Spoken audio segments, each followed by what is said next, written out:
Evelina was a kind-hearted woman who believed in love, marriage, and loyalty. For years, she had built her life around her husband, Graham, and their 2 children.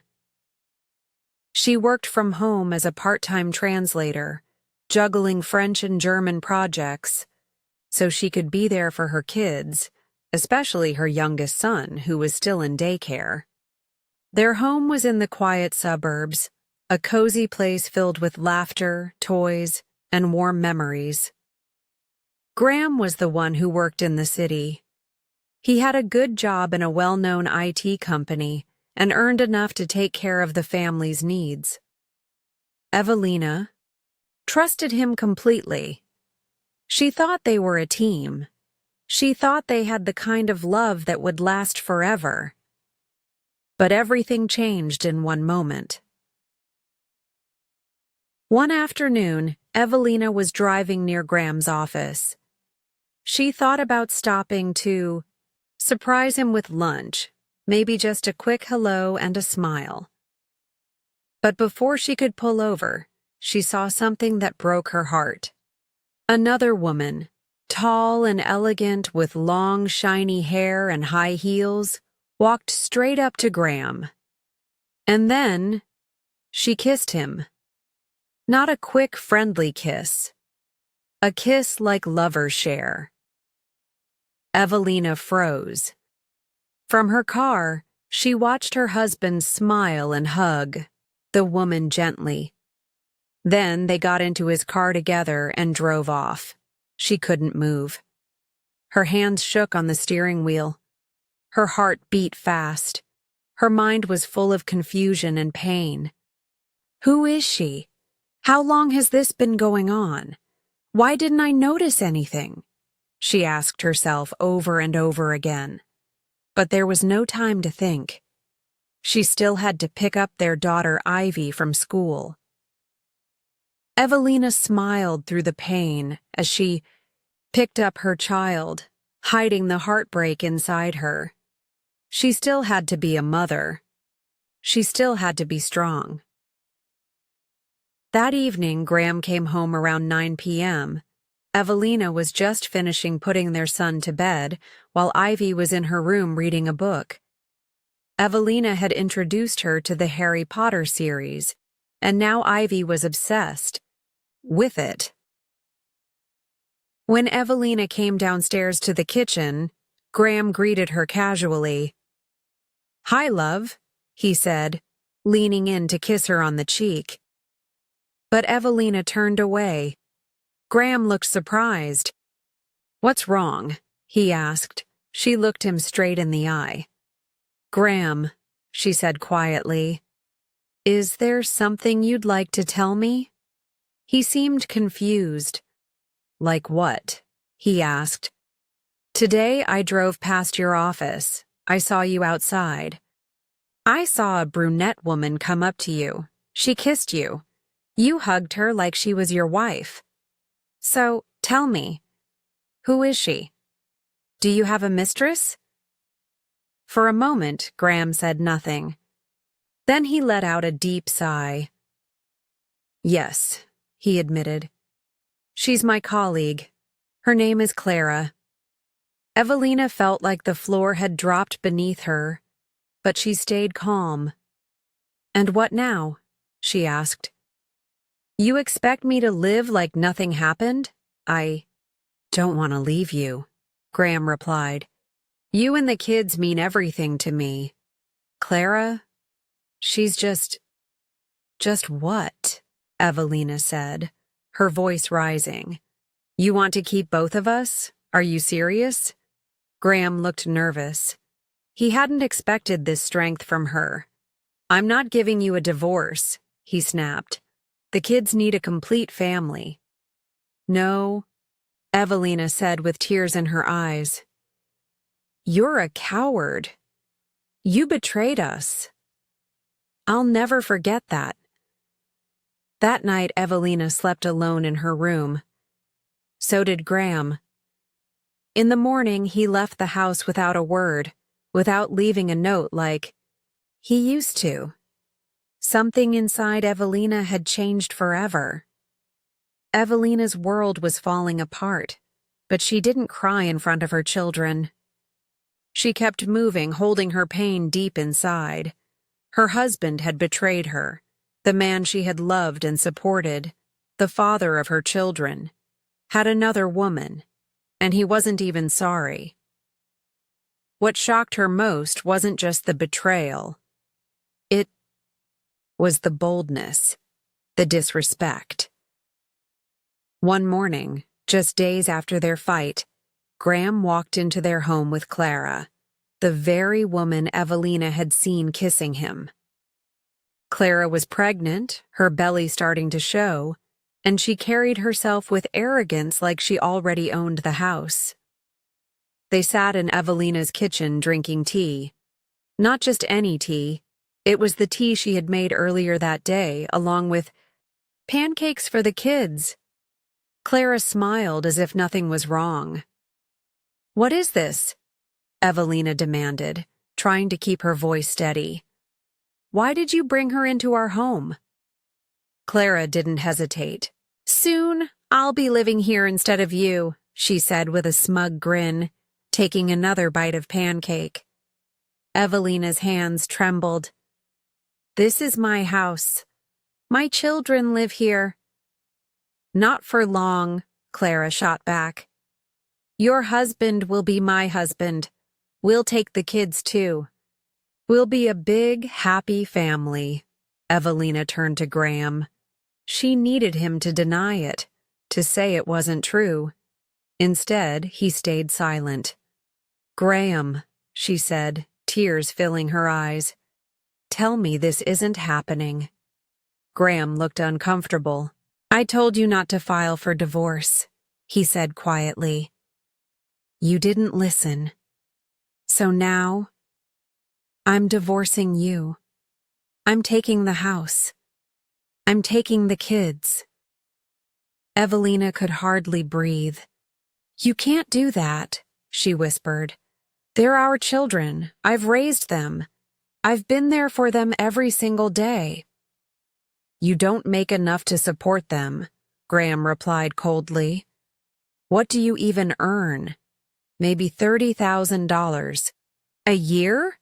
That's not enough to cover rent, school, clothes, anything." Evelina's voice broke. "How dare you?" she cried. "I gave you everything. I supported you. I loved you." She turned and walked away, her heart shattering into 1,000 pieces. She could no longer stay in the same house with them. That night, she made a decision. Evelina went to her children's rooms. "Pack your things," she told them gently. "We're leaving." Ivy, her daughter, looked confused. "Why, Mommy? Where are we going?" "I'll explain later," Evelina said, trying to smile through the pain. "We just can't stay here." She packed clothes, documents, and her laptop. Quietly, she led the children out to the car. She didn't want to face Graham again. She just wanted to leave. Once they were in the car, her son Miles asked, "Where are we going, Mommy?" "I don't know yet," Evelina admitted softly. She had no plan, no place to go, but she had a little money saved and a strong will. That was enough for now. Evelina pulled over on the side of the road and searched rental listings on her phone.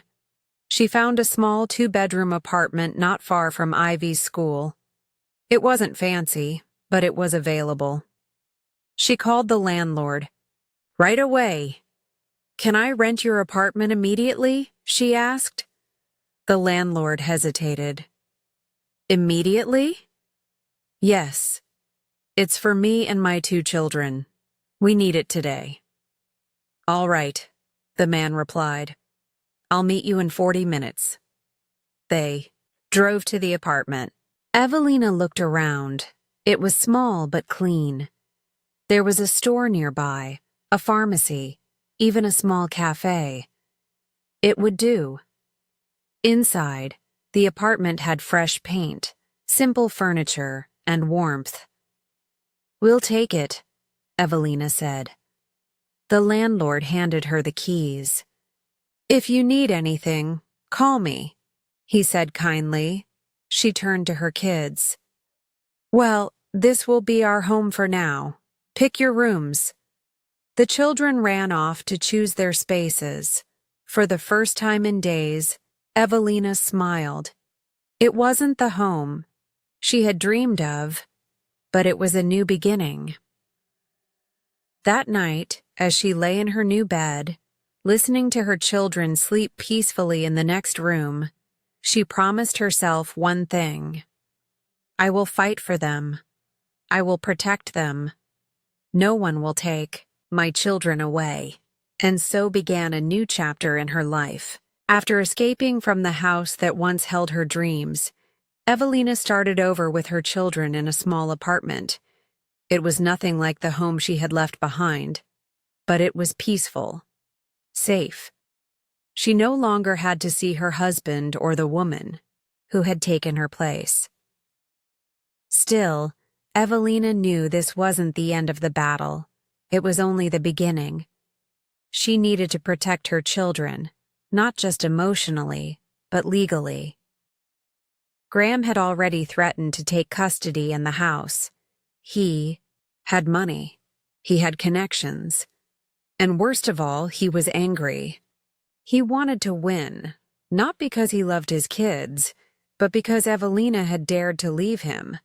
But Evelina had something Graham didn't: truth and love on her side. She reached out to her best friend Celia for help. "I need a good lawyer," she said. "Someone strong, someone who believes in justice." Celia knew exactly who to recommend: Roland Carrington, a calm, intelligent, and determined man who had helped many women like Evelina. She called him right away. Roland agreed to meet at a quiet cafe with a play area for kids. Evelina had no one to watch her children, so she brought them along. Sitting across from Roland, she opened up for the first time. "I never thought this would happen to me. I was a good wife. I gave him everything. And now he wants to take it all away." Roland listened carefully, nodding as he took notes. He didn't interrupt. He let her speak. When she finished, he said, "Taking children away from a mother who cares for them every day is very difficult, especially one who works and raises them alone. As for the house, we'll fight for that too." For the first time in weeks, Evelina felt hope. Meanwhile, Graham was preparing for war in his own way. Clara pressured him to move into Evelina's house permanently. She was pregnant, tired of her small apartment, and didn't want to raise a baby there. Graham didn't love Clara, but he gave in to her demands out of pride and frustration. He was angry with Evelina. He wanted to punish her for filing for divorce. He didn't want change. He just wanted to control everything. He told himself he deserved the house, the kids, and his new life with Clara.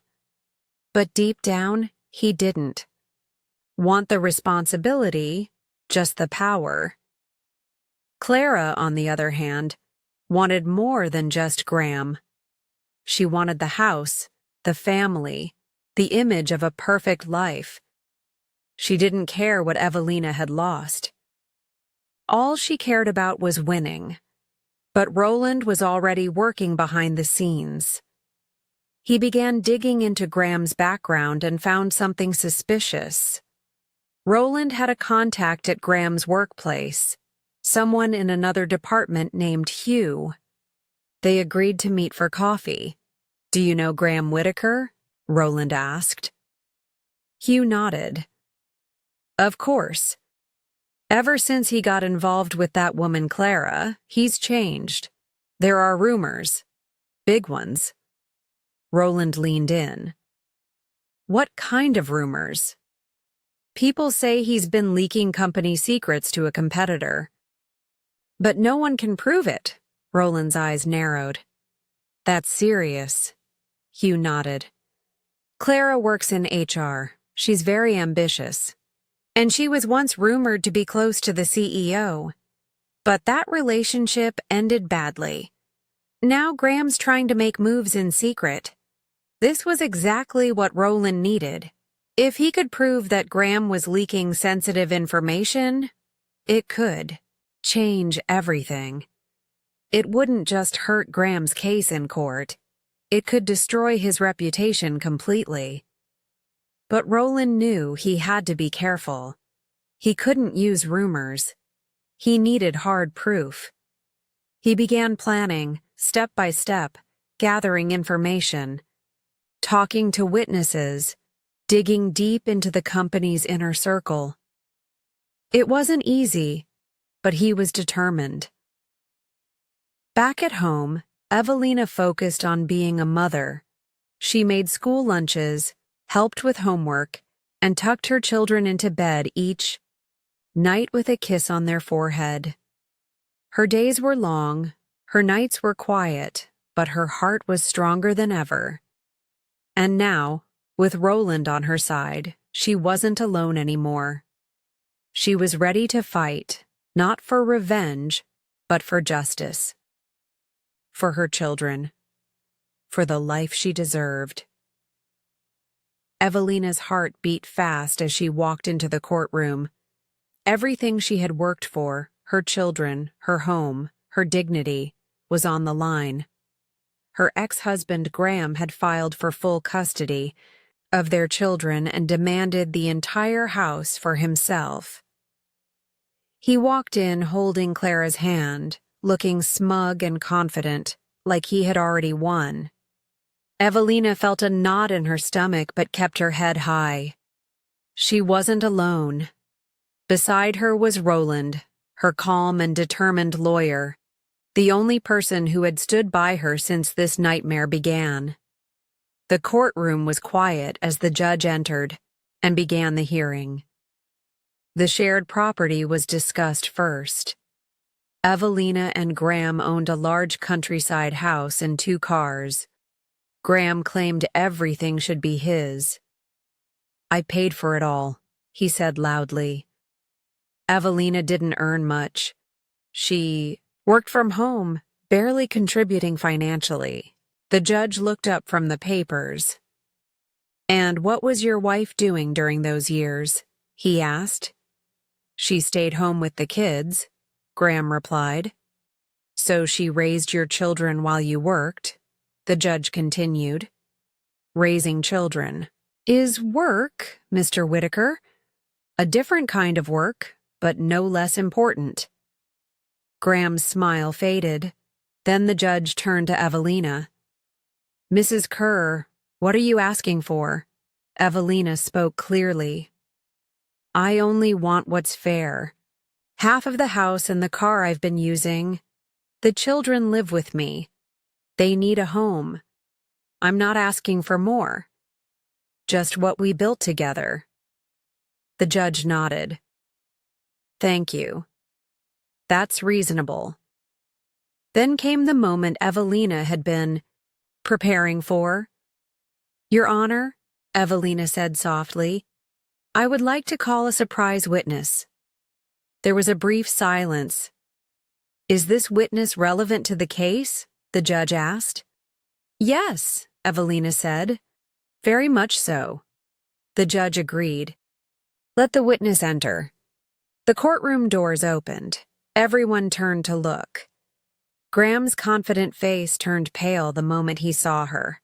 Helena, the secretary from his company. Evelina saw him whisper something to Clara, his hands trembling. Helena walked in nervously, but Roland gave her a gentle nod of support, and she found her courage. State your name and role, the judge instructed. I'm Helena. I work as an executive assistant in the same company as Mr. Whitaker, she said. And why are you here today? Because I want to tell the truth, Helena replied firmly. Graham Whitaker sold company secrets to our competitors. I was called in to witness the deal.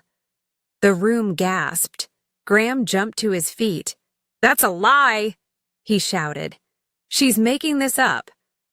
Quiet in the courtroom. The judge banged his gavel. Helena continued. I documented the entire exchange. I saw him give information in return for money. Suddenly, Evelina noticed a man in the back of the courtroom stand up.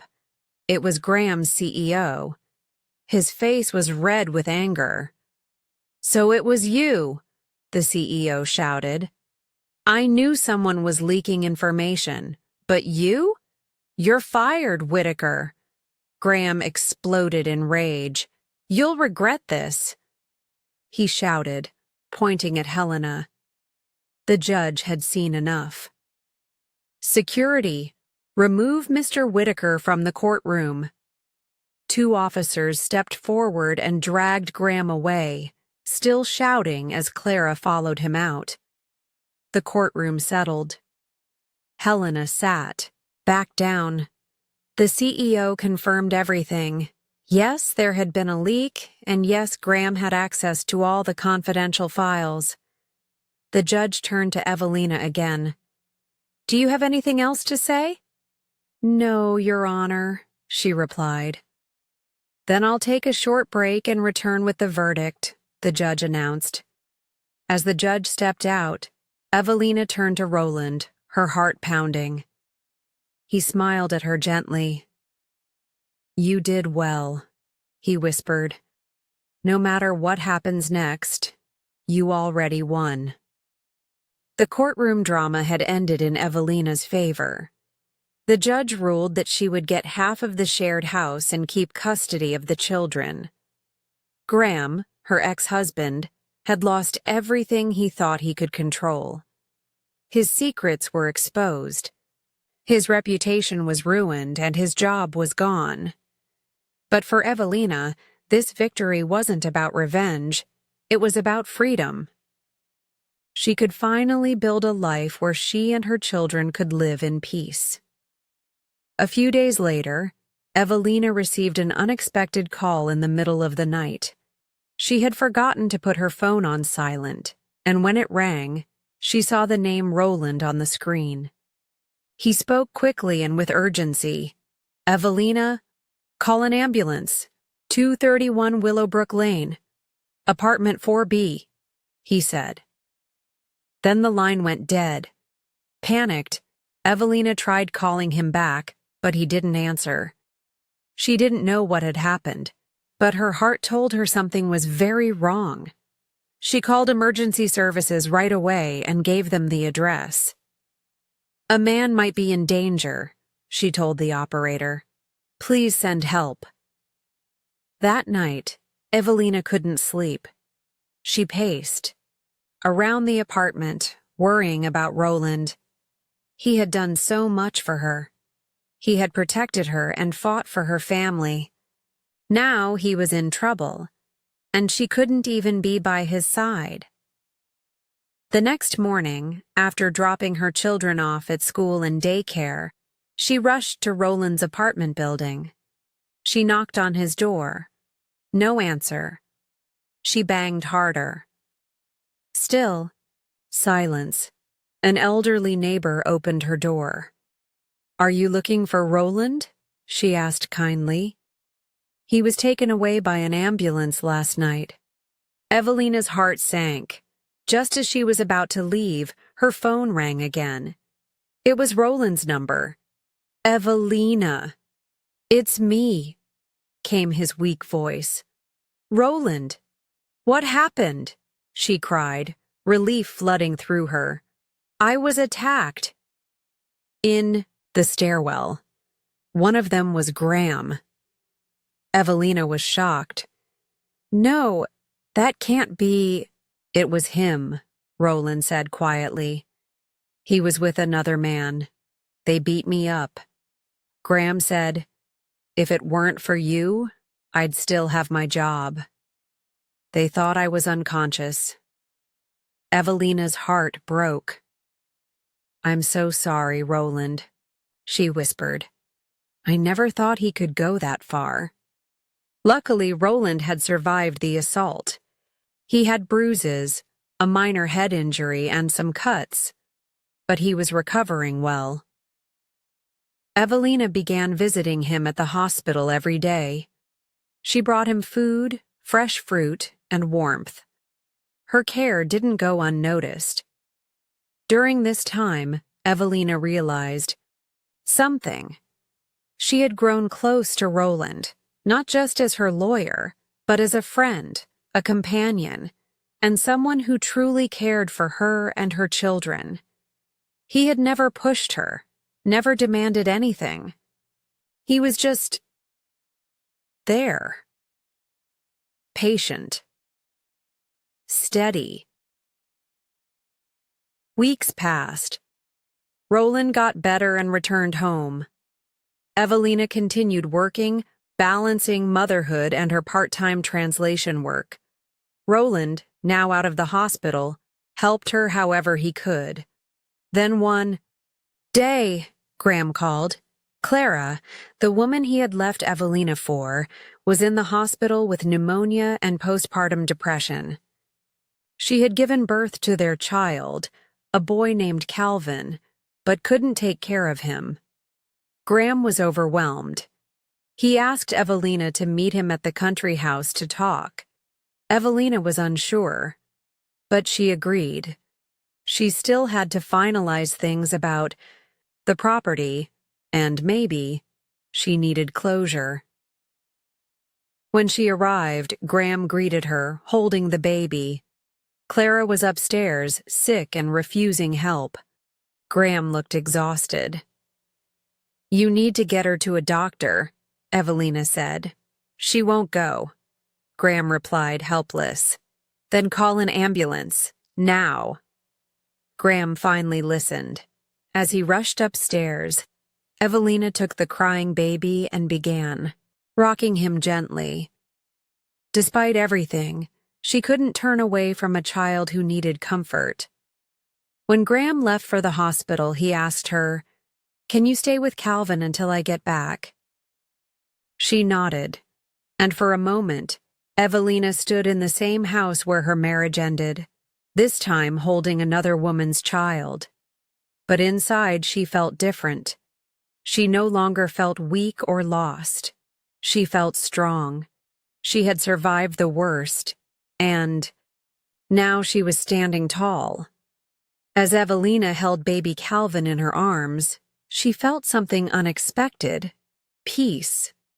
The house, once filled with painful memories, was now quiet. Clara had been taken to the hospital, and Graham had rushed off with her. Evelina was alone, babysitting her ex-husband's child. She never thought she would be in this position, but, strangely, she didn't feel bitter. She felt calm, even strong. Calvin cried in her arms, hungry and fussy. She searched the kitchen, found baby formula, prepared the bottle, and fed him carefully. He drank eagerly, and for a moment, the world felt still. 2 hours later, Graham returned, tired and worried. Clara had pneumonia and needed to stay in the hospital. She also has postpartum depression, he said quietly. The doctor's keeping her under observation. Evelina handed Calvin back to him. Their hands touched briefly. She looked into Graham's eyes and realized something with full certainty. She felt nothing for him.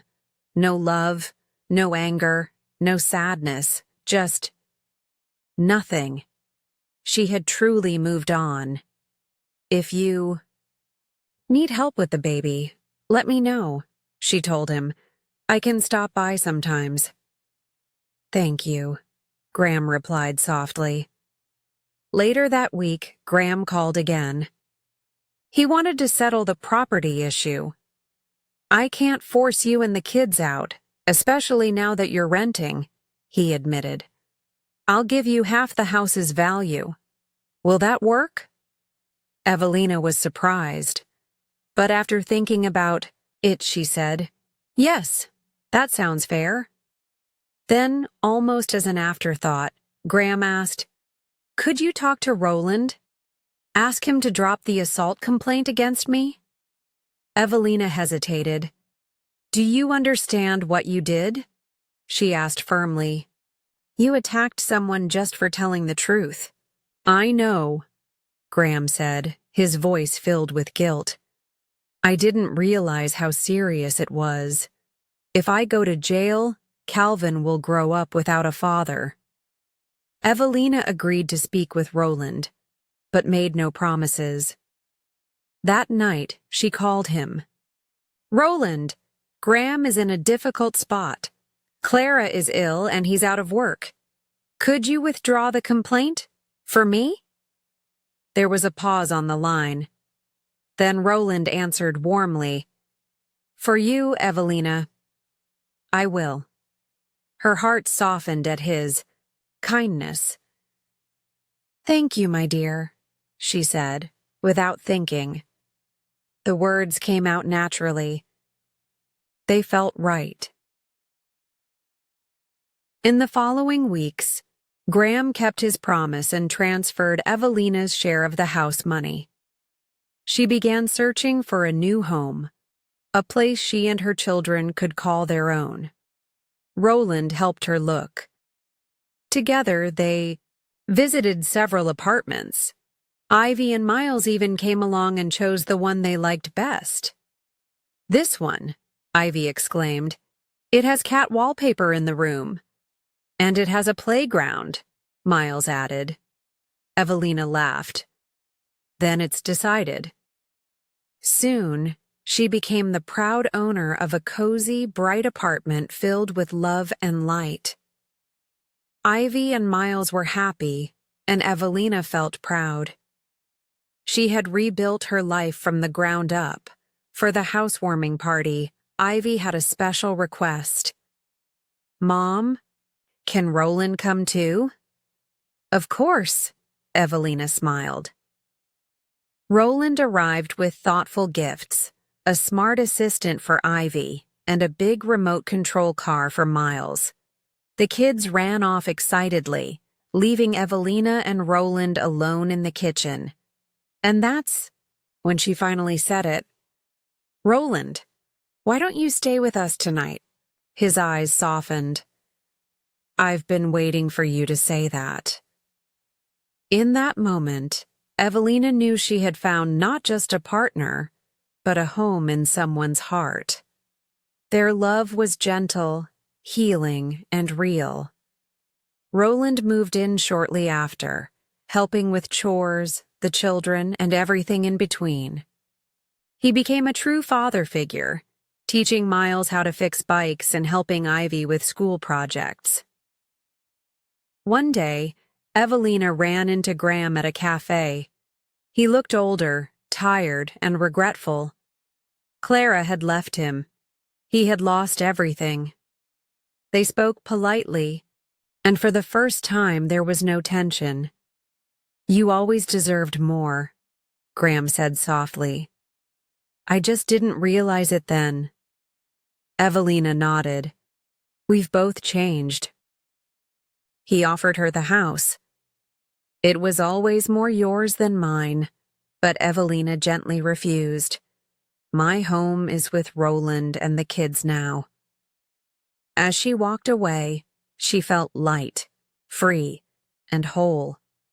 She had lost everything once, but in the end, she gained so much more. Love, peace, and a place where she truly belonged.